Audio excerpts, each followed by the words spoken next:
아멘. 덥고 비 오고 하는 날씨에 잘 계셨는지 모르겠습니다.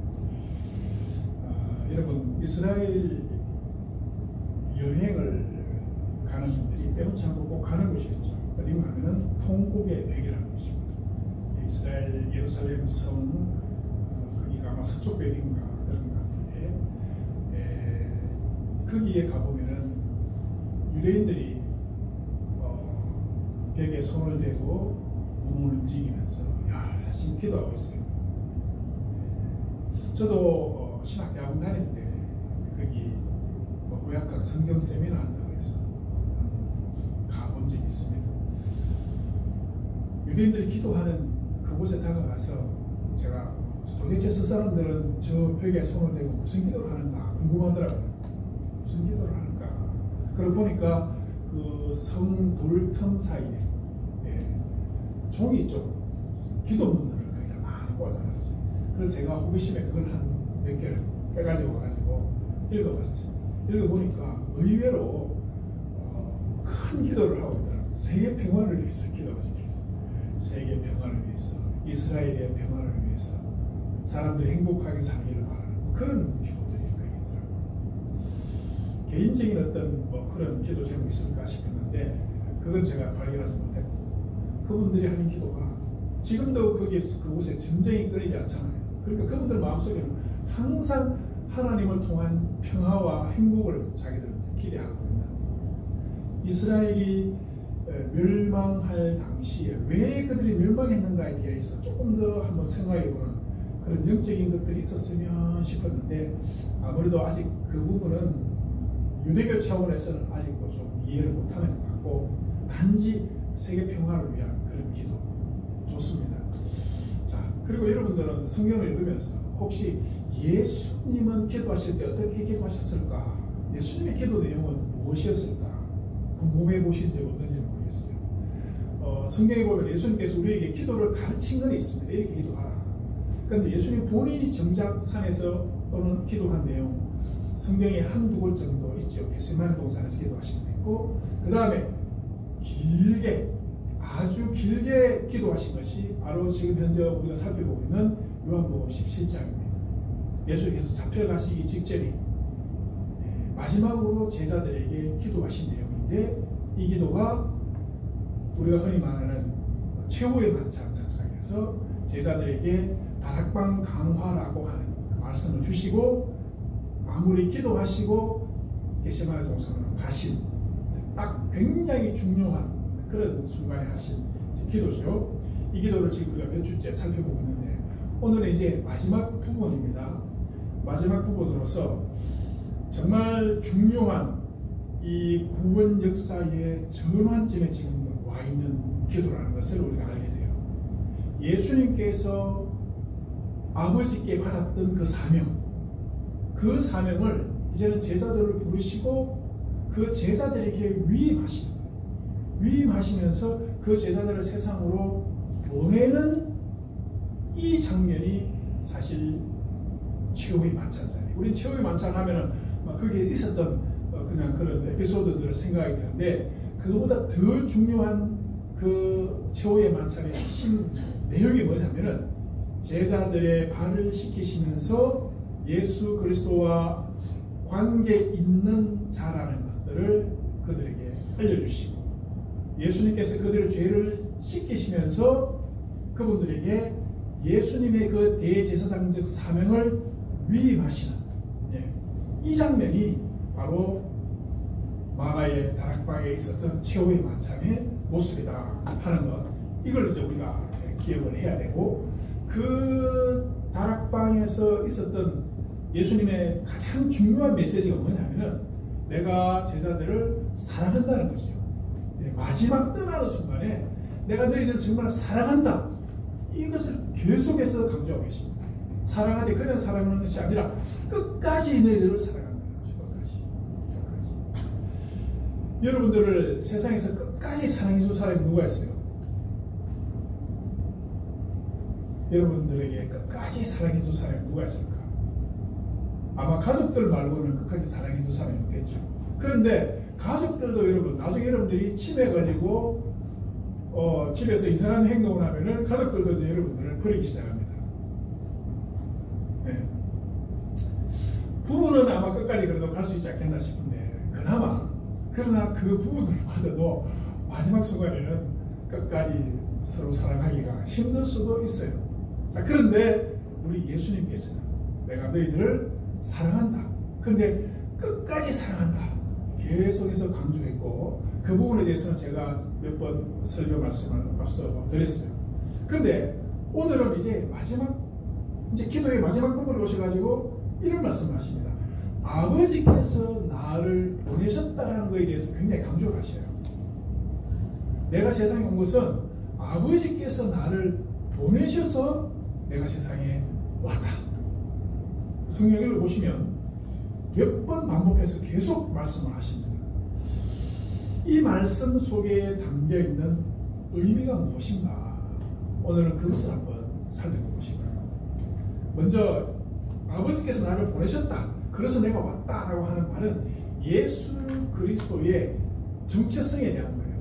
예수님의 기원이 어디에 있다? 예수 그리스도의 기원이 하늘에 있다는 거지. 하늘에 있다. 그래서 우리가 예수 그리스도를 마리아의 몸에서 태어나서 목수의 집에서 자라서 어느 날 선지자적 사명을 감당하는 사람 맞습니다. 우리가 눈으로 보는 육체적인 예수 그리스도의 모습이죠.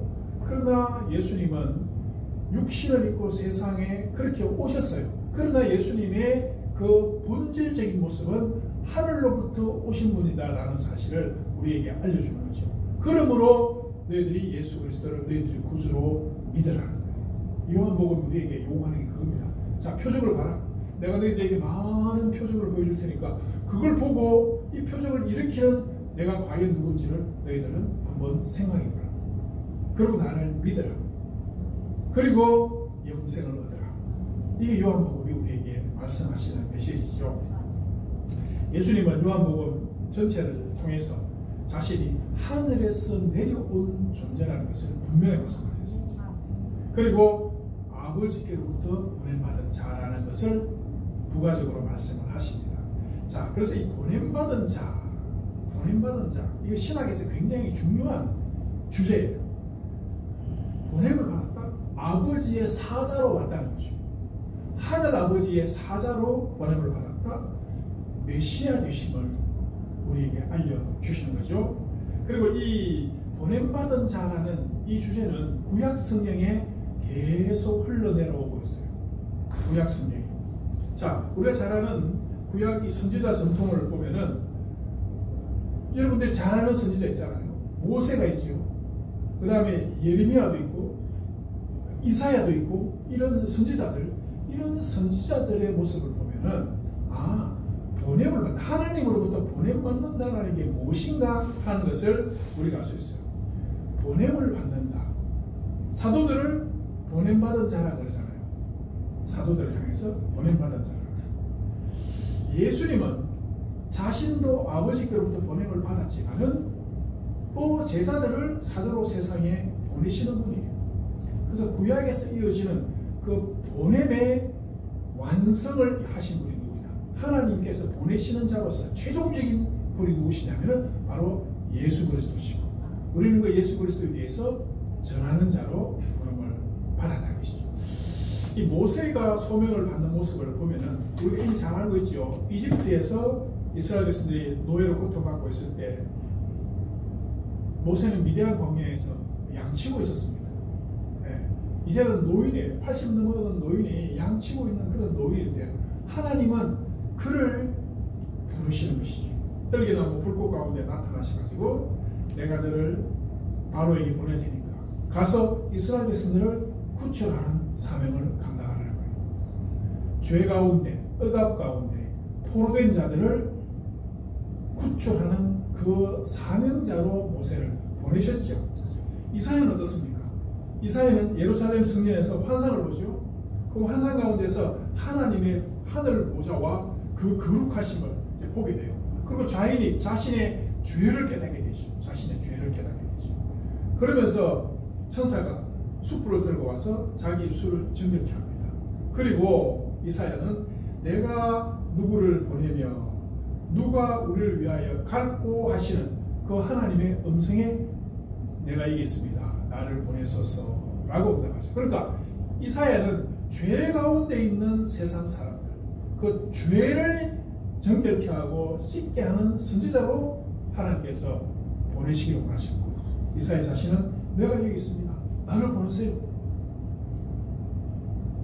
예레미야는 어떻습니까? 예레미야는 태중에 있을 때부터 벌써 선지자로 택함을 받습니다. 그래가지고 열방과 왕국들 전 세계를 향해서 네가 가서 하나님 말씀을 전해야 된다라고 하는 열방의 어떻게 보면 선지자로, 열방의 선교사로 파송을 받게 되죠.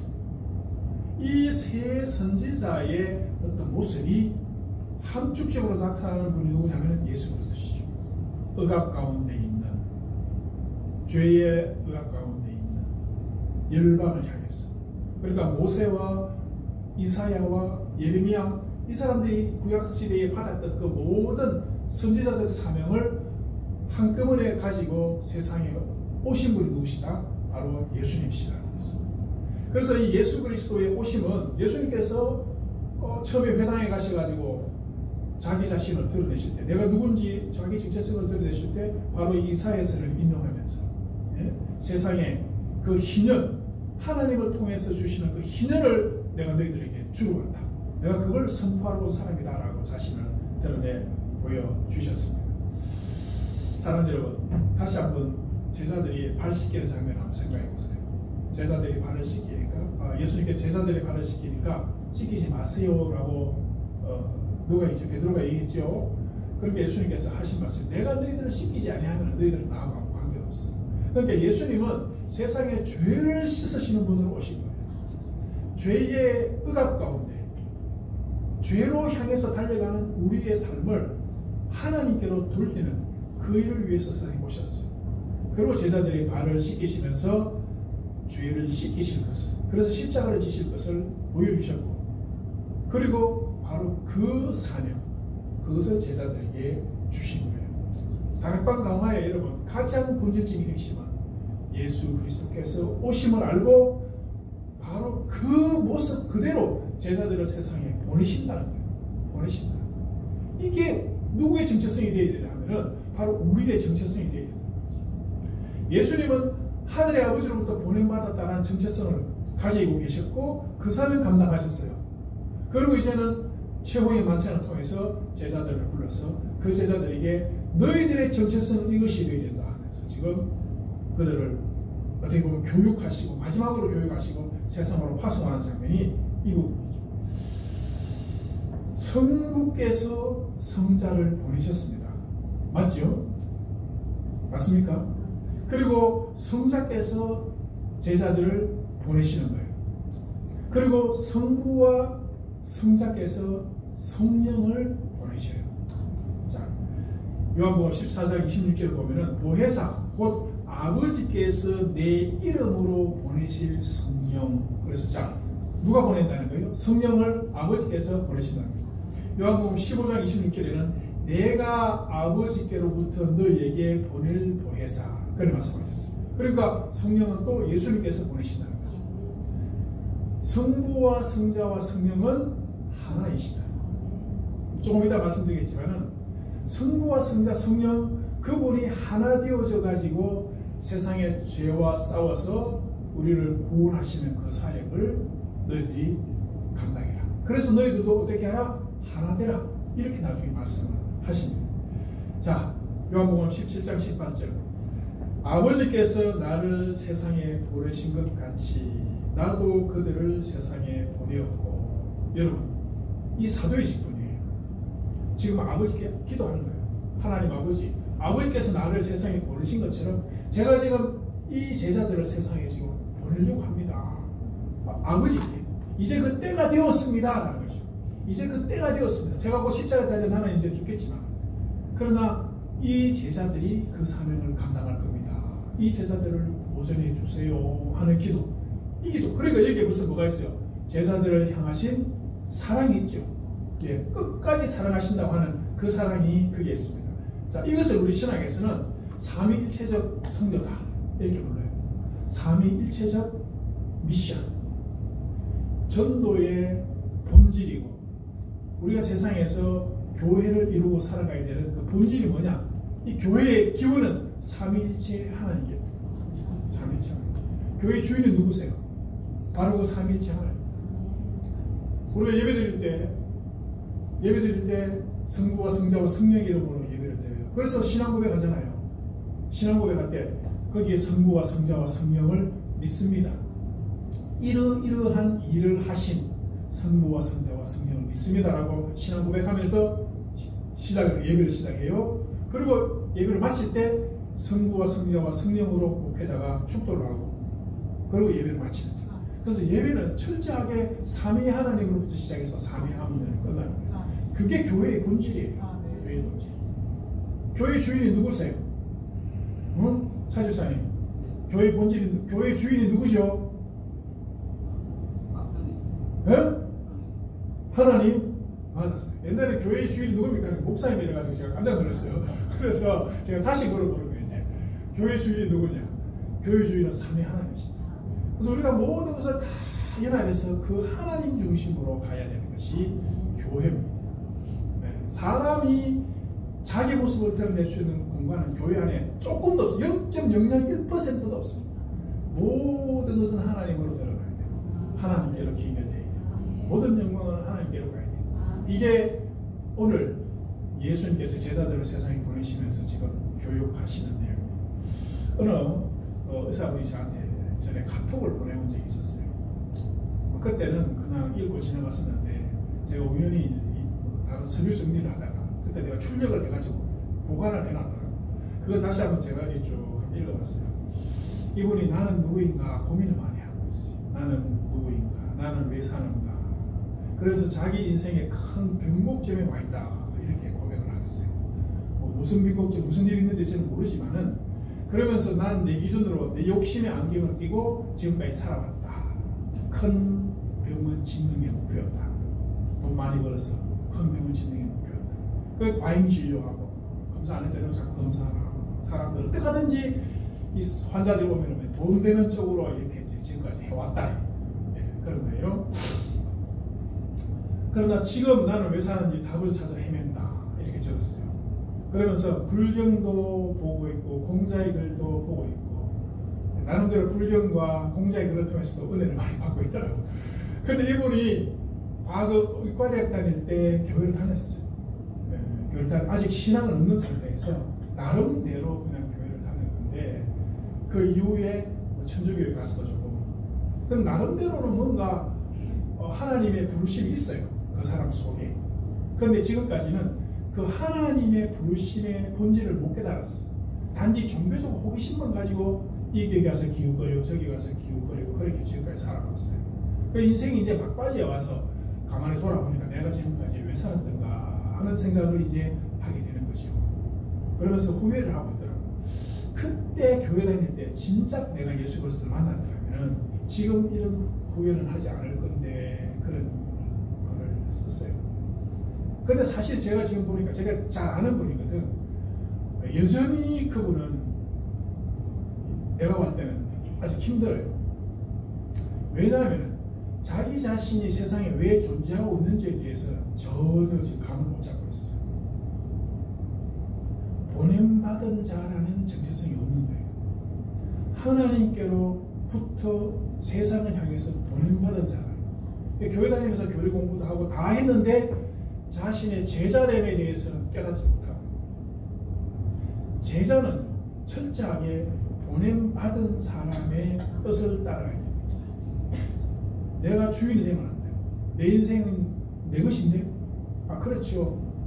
내 인생은 내 것 같습니다. 그러나 하나님께서 우리를 족쇄를 채워가지고 억지로 끌고 가는 게 아닙니다. 우리에게 수많은 선택의 자유를 주시고 마음껏 살아갈 수 있는 은혜를 베풀어 주셨어요.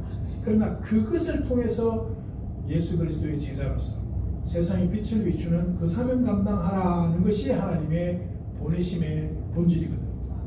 그런데 결국은 그런 거에 대해서는 전혀 인식이 없고 제자됨에 대한 인식이 없는 거예요. 보냄받은 자에 대한 인식이 없고 그냥 내 자아 실력 큰 병을 짓고 돈 많이 벌어서 잘 먹고 잘 사는 거기에 지금도 여전히 포커스가 맞춰져 있어요. 아무리 내 인생은 내가 왜 사는가 고민 아무리 해봤어요. 절대 답을 찾을 수 없어요. 사랑하는 여러분, 우리가 세상에 존재하는 이유가 뭐냐는 것이죠. 존재하는 이유가 뭐냐. 세상에 휴가 나왔어요. 어떤 분들은 세상에 소풍 왔다가 간다. 그런 분도 있어요. 아주 시적이죠. 아주 멋있습니다. 소풍 잘 마치고 갑니다. 그런데 인생 허무하잖아요. 잠깐 소풍 왔다가 그냥 간다. 그런 생각을 가지고 살아간다면 역시 인생은 허무할 수밖에 없어요. 제가 종종 최근에 말씀을 드렸지만 내가 죄송하지만 한 번만 더 말씀드릴게요. 손자가 태어나면서 진짜 저에게는 큰 하나님의 진리가 저한테 찾아왔어요.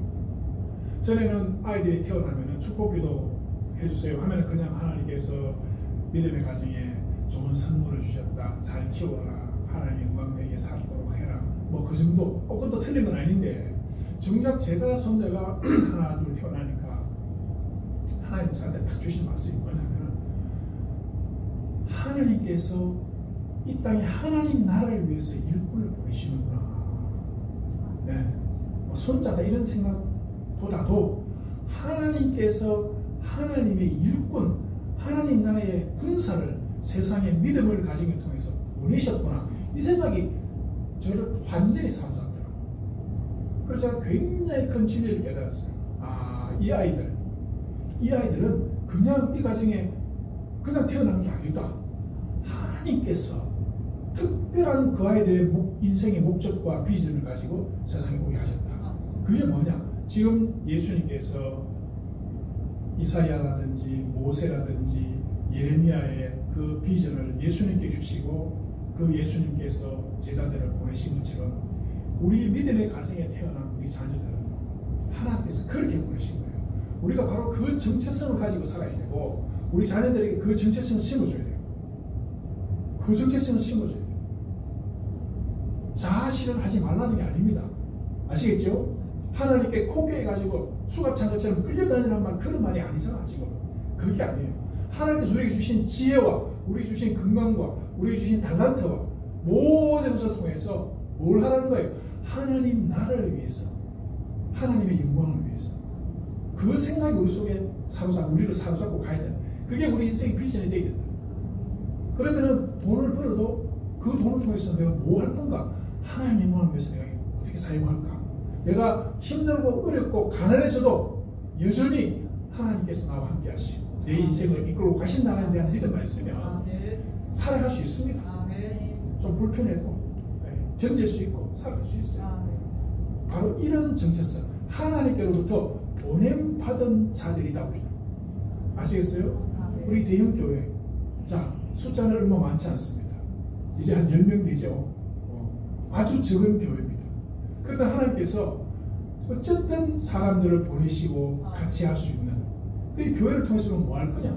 저는 교회 크게 지어가지고 막 세상에 이름을 내고 그런 목사가 되고 싶은 생각 일절 없습니다.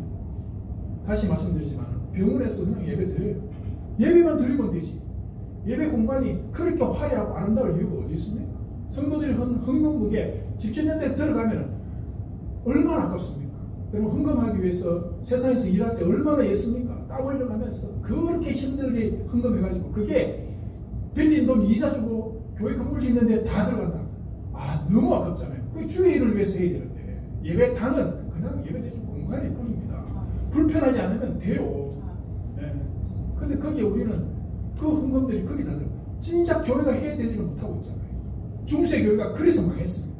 큰 성당 짓는다고 거기에 온갖 돈을 투자하고 급기야 면제부까지 팔아가면서 그 엄청난 죄를 하나님한테 지었죠.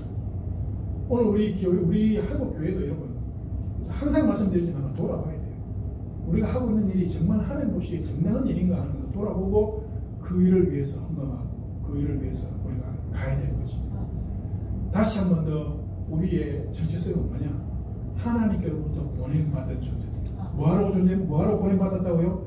바로 그 예수 그리스도의 그 사명을 우리가 위임받았어요. 예수님은 십자가 앞두고 제자들 발 씻기면서 그거 위임해 주신 거예요. 그 그걸 위임해 주신 거예요.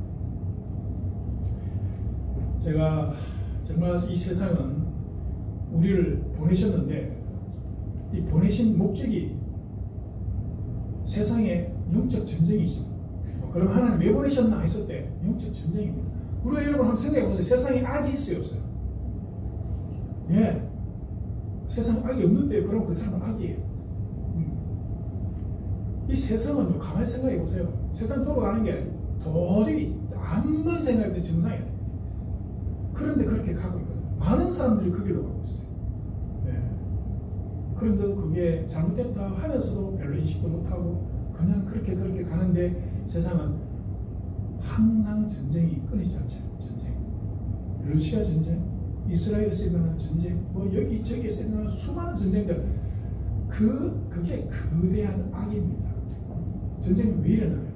그게 악한 영들의 그 역사가 거기 있기 때문에 수많은 사람들이 죽어나가도 지도자들은 그 사람들을 소모품을 해요. 그 한 생명 한 생명 귀하게 한다.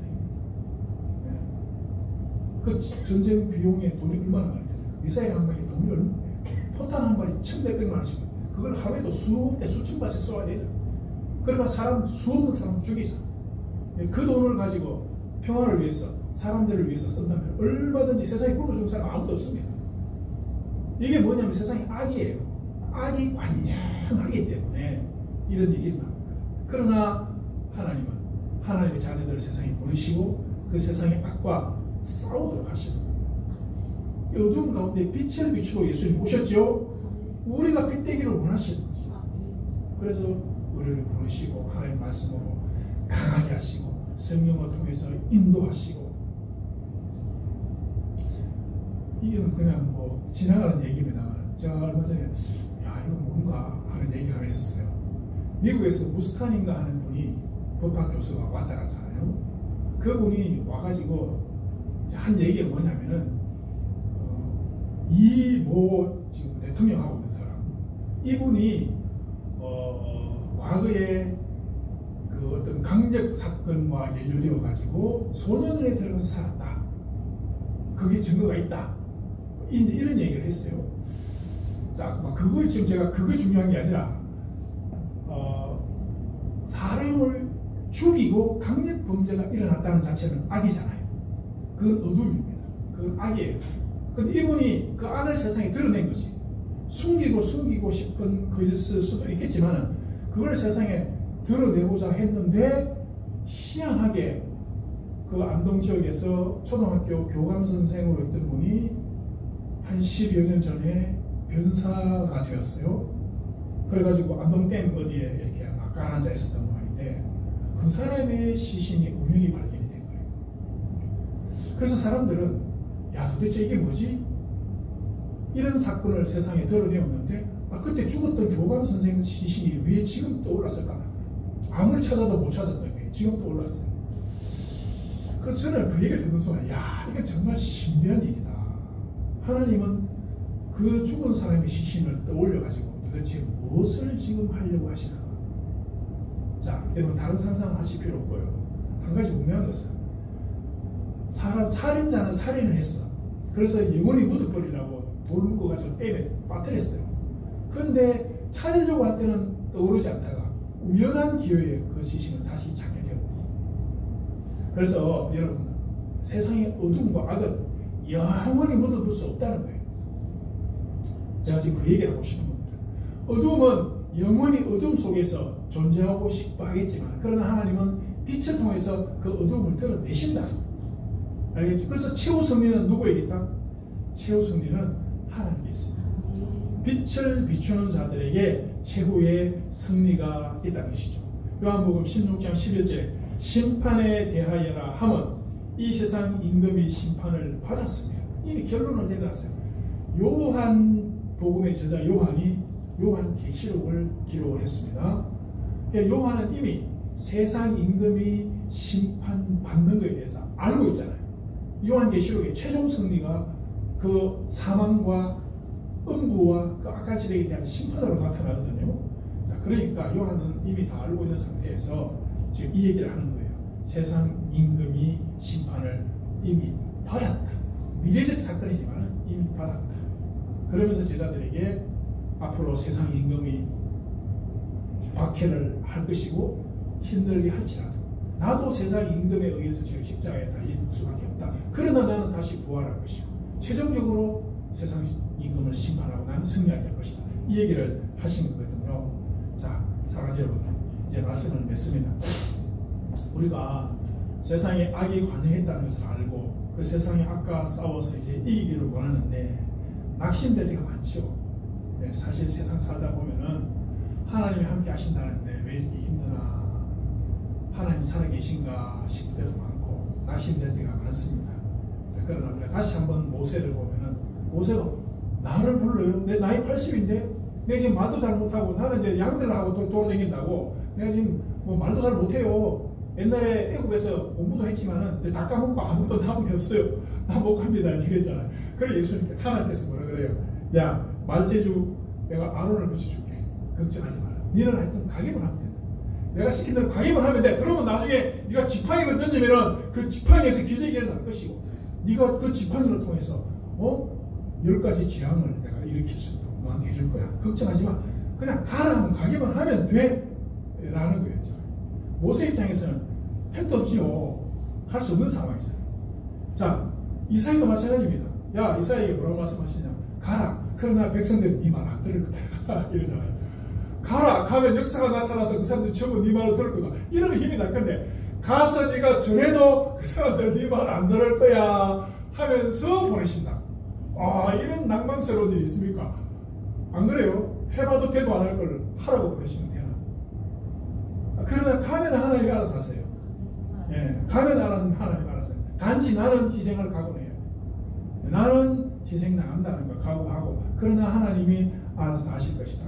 예레미야도 마찬가지예요. 예레미야 심판과 회복의 메시지를 열방에 전하라고 그렇게 하셨지만은 결국은 그도 희생을 당했습니다만은 하나님께서는 그 입을 통해서 주의 복음을 전하게 하셨잖아요. 사랑하는 여러분, 다시 말씀드리지만은 예수님은 우리를 세상에 보내셨고 그리고 아무것도 안 하고 그냥 지켜만 보는 분은 절대 아닙니다.